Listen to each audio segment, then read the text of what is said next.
Business ownership's the best way to build wealth, and buying a business is the fastest way to get there. So we had a follower ask us to talk more about the personal guarantees that go along with a SBA loan. Now, what a personal guarantee is, it essentially means that you are personally on the hook for that debt. So generally, when you take out a loan for your business, unless you have enough collateral on hand to fully collateralize the loan, you're going to have to provide some type of personal guarantee for those business loans. And they said it is possible to get one without it, but you require a lot of collateral to do so. Because lenders aren't stupid. They're not going to just lend any significant amount of money to the LLC that you just set up last night online. They want to make sure that there is someone there that is going to repay that debt. So focusing on the SBA 7A loans, which are typically what are used to acquire businesses, they require anyone that owns more than 20% of the business to provide a personal guarantee for that loan. So if you have multiple partners, all with over 20% interest, every single one of them is going to need to sign a personal guarantee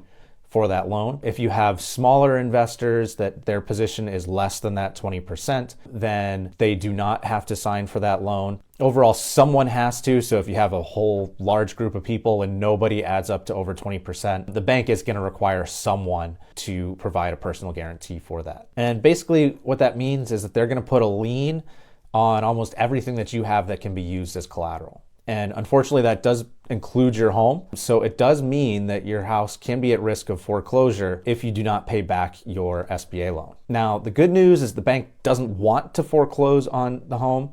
So if you ever find yourself in trouble with any business loans, it's a really good idea to reach out to the bank proactively and see if you can work out some type of change in terms that can make it so that you can work towards paying back those funds. And this risk is why we generally prefer buying existing, already successful businesses and going through a process that we feel relatively comfortable that they're going to continue to be profitable versus startups. Obviously, startups have a very high failure rate. Even if you started with a relatively successful franchise, maybe you end up putting it wrong location or something else goes wrong.